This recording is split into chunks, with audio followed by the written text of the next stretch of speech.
السلام علیکم، بسم اللہ الرحمن الرحیم۔ پیارے دوستوں، میری بہنوں اور میرے پیارے بھائیوں، ایک قید خانہ وہ ہے جو دنیا والوں کا بنایا ہوا ہے، اور ایک قید خانہ اللہ تعالیٰ کا بنایا ہوا ہے، جس کا ذکر آج کی ویڈیو میں ہم کرنے والے ہیں کہ کیسے اللہ تعالیٰ نے اپنے پیارے نبی علیہ الصلاۃ والسلام کے لیے سمندروں کی تہوں میں قید خانہ تیار کیا، اور پھر اپنے نبی کو اس قید خانے میں رکھا، اور پھر ان کو اس قید سے رہا عطا فرمائی۔ وہ کون سی دعا ہے جس کی وجہ سے اللہ تعالیٰ نے اپنے نبی کو اس قید خانے سے نجات دی تھی، اور آپ بھی اس دعا سے اپنی دعاؤں کو کیسے قبول کروا سکتے ہیں؟ آج کی ویڈیو میں آپ کو اس دعا کے بارے میں بتائیں گے، اور اس دعا کا عمل بھی بتائیں گے، جس سے آپ کی دعا بہت جلد قبول ہوگی۔ یہ عمل بہت ہی تیز عمل ہے، انشاءاللہ اس کی برکت سے آپ کی دعا سیکنڈوں میں قبول ہوگی۔ یاد رہے کہ یہ ایسا عمل ہے کہ جس عمل کی تصدیق حضور اقدس صلی اللہ علیہ وسلم کی حدیث مبارکہ میں بھی موجود ہے، اس لیے آپ نے اس ویڈیو کو اسکپ نہیں کرنا، اور اس بارے میں مکمل تفصیل جاننے کے لیے آپ ویڈیو کو آخر تک ضرور دیکھیے گا۔ دوستو، ہم آپ کو یہ بھی بتاتے ہیں کہ اللہ تعالیٰ نے آپ نے کس نبی کو کس دعا کی برکت سے قید سے نجات دی، لیکن اس سے پہلے آپ کو احادیث مبارکہ کی روشنی میں دعا کی قبولیت کی چند اوقات اور مقام کے بارے میں بتاتے ہیں کہ اگر آپ ان اوقات میں دعا کرتے ہیں تو جلد قبول ہوتی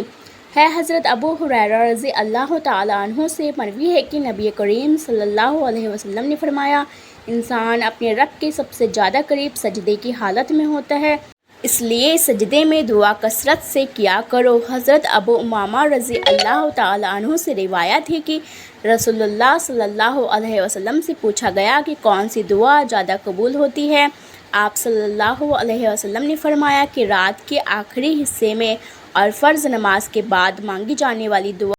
اسی طرح حضرت سہل بن سعد رضی اللہ تعالیٰ عنہ سے روایت ہے کہ رسول اللہ صلی اللہ علیہ وسلم نے فرمایا، دو دعائیں رد نہیں کی جاتی، ایک اذان کے وقت، دوسری بارش کے وقت۔ حضرت انس بن مالک رضی اللہ تعالیٰ عنہ سے روایت ہے کہ رسول اللہ صلی اللہ علیہ وسلم نے فرمایا، اذان اور اقامت کے درمیان کی جانے والی دعا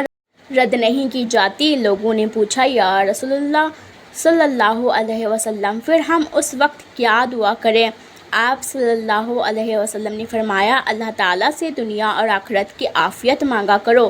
دوستو، یہ باتیں کبھی نہیں کہنی چاہیے کہ دعا قبول نہیں ہوتی، کیونکہ جو دعا دنیا میں قبول نہیں ہوتی، اللہ تعالیٰ اس کے بدلے میں دنیا میں اجر عطا فرمائے، یا اس کے بدلے میں کوئی دکھ مصیبت پریشانی ٹال دے، یا آخرت میں اس کا ذخیرہ عطا فرمائے۔ یہ تھے چند اوقات اور مقام جو دعا کی قبولیت کے ہیں۔ کوشش کریں کہ ان میں سے دعا مانگا کریں تاکہ آپ کی دعا جلد قبول ہو۔ تو چلیے چلتے ہیں اپنے اصل موضوع کی جانب، اور آپ کو بتاتے ہیں کہ ہم جس نبی کی بات کر رہے ہیں وہ نبی ہیں حضرت یونس علیہ السلام، اور جس دعا کا ہم آپ کو بتانے والے ہیں وہ دعا ہے دعا یونس علیہ السلام، جسے آیت کریمہ بھی کہا جاتا ہے۔ یاد رہے کہ آیت کریمہ قرآن مجید کی سورہ انبیاء کی مشہور آیت ہے۔ اللہ تعالیٰ کے نبی یونس علیہ السلام کا تذکرہ کرتے ہوئے ارشاد باری تعالیٰ ہے، اور مچھلی والے نبی یونس علیہ السلام کو یاد کیجئے جب وہ غصے کی حالت میں چل دیے اور خیال کیا کہ ہم اسے نہ پکڑ سکیں گے، بالآخر اور غم سے نجات دی، اور ہم ایمان والوں کو اس طرح نجات دیتے ہیں۔ سورہ انبیاء آیت 87۔ دوستو، قرآن حکیم کی اس آیت سے معلوم ہوا کہ اللہ کے نبی یونس علیہ السلام جب مچھلی کے پیٹ میں گرفتار ہو گئے اور مشکلات میں پھنس گئے، تو انہوں نے مشکل کے حل کے لیے اللہ تعالیٰ کو انہی کلمہ کے ساتھ پکارا، تو اللہ نے انہیں اندھیروں سے نجات دے دی، اور بتا دیا کہ مشکلات کو حل کرنے والا، مسائل و بالیات سے نجات دینے والا، دعاؤں کو سننے اور قبول کرنے والا سب سے بڑا فریاد صرف اللہ تعالیٰ ہے، اور مشکل سے نجات صرف انبیاء علیہ السلام کے ساتھ خاص نہیں، بلکہ کوئی بھی ایمان والا اللہ تعالیٰ کو پکارے تو وہ اس کی دعا سنتا اور قبول کرتا ہے۔ دوستو، یہی وجہ ہے کہ پیران ہر مشکل اور پریشانی میں اس آیت کریمہ کی کثرت سے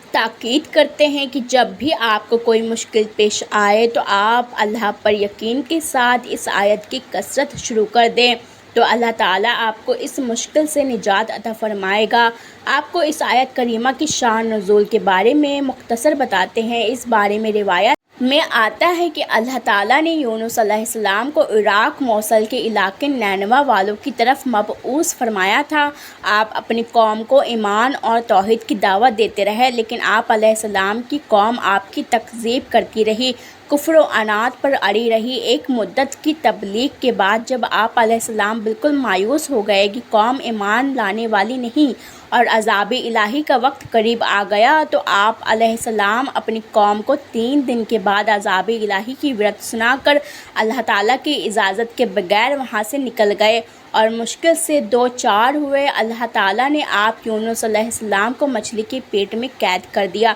لیکن حضرت یونس علیہ السلام کو جو ہی احساس ہوا کہ ان سے غلطی ہو گئی ہے، انہوں نے اپنے آپ کو ملامت کیا اور مچھلی کے پیٹ کے اندر اندھیرے قید خانے سے اللہ کو یوں پکارا، فنادا فی الظلمات اللہ الہ الا انت سبحانک انی کنت من الظالمین۔ سورہ انبیاء ترجمہ بالآخر اندھیروں کے اندر سے پکار اٹھا کہ الہی تیرے سوا کوئی معبود نہیں ہے، تو پاک ہے، بے شک میں نے اپنے نفس پر ظلم کیا۔ دوستو یاد رہے کہ حضرت یونس علیہ السلام نے اللہ کے قید خانے سے رہائی کے لیے توحید باری تعالیٰ کا ہی سہارا لیا اور اللہ ہی کی پاکی بیان کی، نہ کسی نبی، ولی، اللہ کے کسی برگزیدہ بندے کو نہیں پکارا اور نہ ہی اللہ کے سوا کسی اور کا وسیلہ پکڑا۔ حضرت یونس علیہ السلام نے کہا لا الہ الا انت، یعنی لا الہ الا جو کہ کلمہ توحید، اور کہا سبحانک یعنی سبحان اللہ جو کہ اللہ تعالیٰ کی تسبیح ہے، اور پھر ان کنت من الظالمین اپنے غلطیوں کا اقرار کیا، اعتراف ان لفظوں میں کیا کہ بے شک میں اپنے نفس پر ظلم کرنے والوں میں سے ہوں۔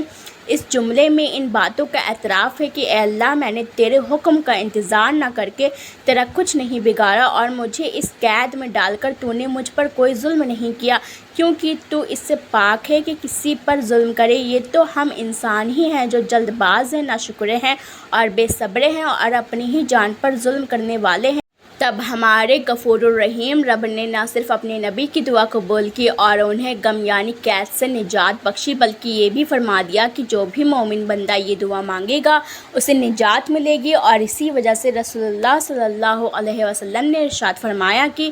جنون یعنی یونس علیہ السلام کی وہ دعا جو انہوں نے مچھلی کے پیٹ کے اندر مانگی تھی، یعنی لا الہ الا انت سبحانک انی کنت من الظالمین، جو مسلمان اپنے کسی بھی مقصد کے لیے ان کلمات کے ساتھ دعا کرے گا، اللہ تعالیٰ اس دعا کو قبول فرمائیں گے۔ باروایت ترمذی اور حاکم یہی ہمارا آج کا وظیفہ ہے، جس کی مدد سے آپ کی ہر دعا انشاءاللہ سیکنڈوں میں پوری ہو سکتی ہے۔ اس دعا کے بارے میں فرمایا یہ اس میں آج بھی ہے، اس لیے جب بھی دعا مانگے تو پہلے اس دعا کا ورد کریں اور اس کے بعد دعا مانگیں، انشاءاللہ دعا بہت جلد قبول ہوگی۔ یاد رہے کہ آیت کریمہ اپنے اندر بڑی برکت رکھتی ہے، اور اللہ تعالیٰ نے خود ارشاد فرما دیا کہ جس طرح سے حضرت یونس علیہ السلام کی اللہ تعالیٰ نے مچھلی کے پیٹ میں مدد فرمائی، اس آیت کے وسیلے سے اللہ پاک مومن کی مشکلات اور پریشانیوں کو دور فرماتا رہے گا۔ اس لیے چاہیے کہ جب بھی کوئی مسئلہ ہو، چاہے کوئی بھی مالی پریشانی ہو، کوئی گھریلو پریشانی ہو، چاہے کاروبار کا مسئلہ ہو یا پھر ملازمت کے حوالے سے کوئی پریشانی ہو، بس اس آیت کریمہ کا ورد کرے اور اللہ تعالیٰ سے پریشانی اور مسئلے کا حل ہونے کے لیے دعا کریں۔ ویڈیو کو صدقہ جاریہ کی نیت سے شیئر کیا کریں۔ دوستو، میرے پیارے دوستو، ویڈیو بہت خوبصورت ہے، انشاءاللہ تعالیٰ آپ سب اس وظیفے کو پڑھیں اور اللہ پاک سے اپنی دعائیں قبول کروا لیں۔ انشاءاللہ آپ کی دعا ضرور قبول ہوگی۔ تو ملتے ہیں نیکسٹ ویڈیو میں، جب تک کے لیے اپنا خیال رکھیے گا، دعاؤں میں یاد رکھیے گا۔ ویڈیو اچھی لگی ہو تو آگے بھی شیئر ضرور کریں۔